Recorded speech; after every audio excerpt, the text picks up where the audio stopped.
This is one of the most terrifying paintings ever created. You've probably seen it before. A father, a god, in a fit of madness, devouring his own child. It's a masterpiece of horror that has shocked the world for generations. But this painting was never meant for you to see.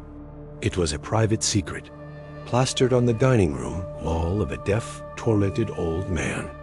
Maybe the true story behind this image that is a window into the artist's mind and the dark history of Spain is even more disturbing than the painting itself.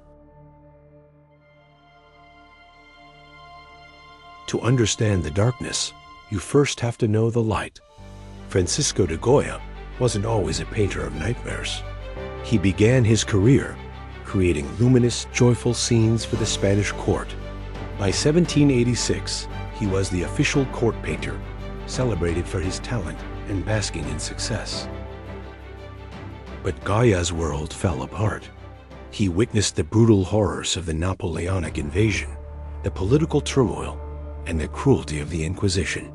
Then, a severe illness left him profoundly deaf, plunging him into a world of isolated silence. His experiences twisted his art, pushing him from the light into the deepest shadows of the human condition. Old, sick, and utterly disillusioned, Goya retreated to a country house outside Madrid. The locals called it La Quinta del Sordo, the House of the Deaf Man. And it was here, between 1819 and 1823, that he began to paint his demons. He didn't use canvas. He painted directly onto the plaster of his walls. 14 murals, known today as the Black Paintings. These were not for the public. They were his private visual diary of disillusionment. And in his dining room, presiding over every meal, was this.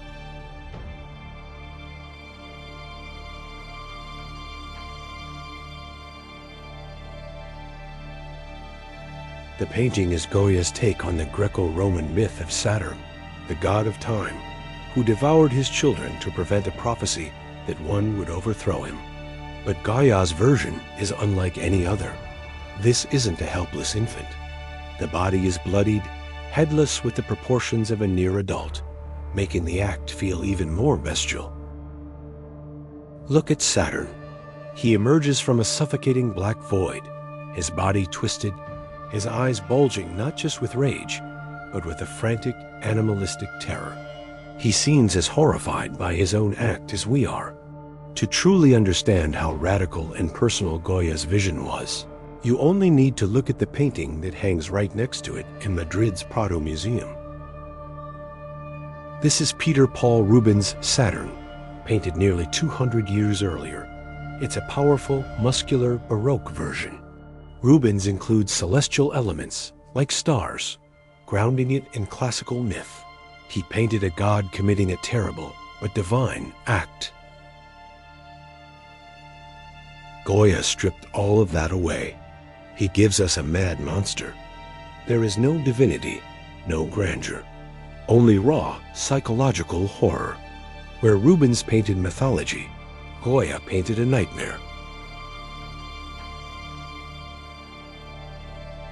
This shockingly direct approach marked a radical break from the art of his time.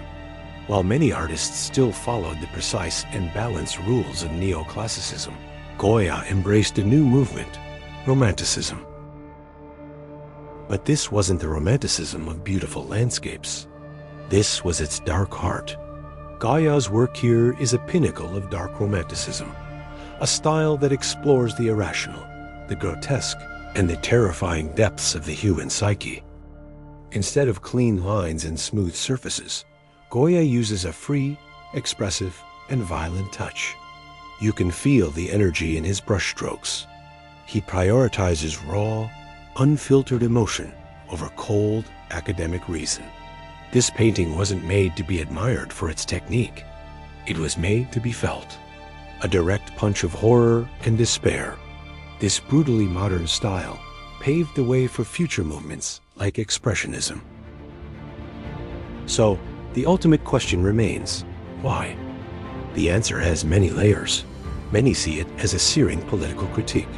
Saturn, the tyrant destroying his own children, could be the oppressive Spanish regime consuming its own people, its future, and its ideals.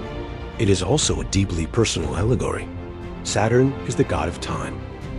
For Goya, old, deaf, and frail, this monster may have been a representation of his own mortality, of time, age, and illness consuming his body and mind. Finally, it's a raw reflection on the human condition. Goya had seen humanity at its worst. For him, Saturn embodies that capacity for absolute evil, the self-destructive madness that lies within us all. Goya never named this painting. After his death, these murals were discovered, carefully transferred from the walls to canvas, and eventually given to the Prado Museum. What began as a private scream of anguish, hidden away in a deaf man's house, has become an immortal and universal symbol. There, it hangs today, forever in a silent, terrifying dialogue with its classical ancestor, forcing us to confront the darkest corners of power, of time, and of our own nature. Thanks for watching. If you've enjoyed this video, please give us a thumbs up and subscribe. Check out the description for more exclusive content. See you in our next video.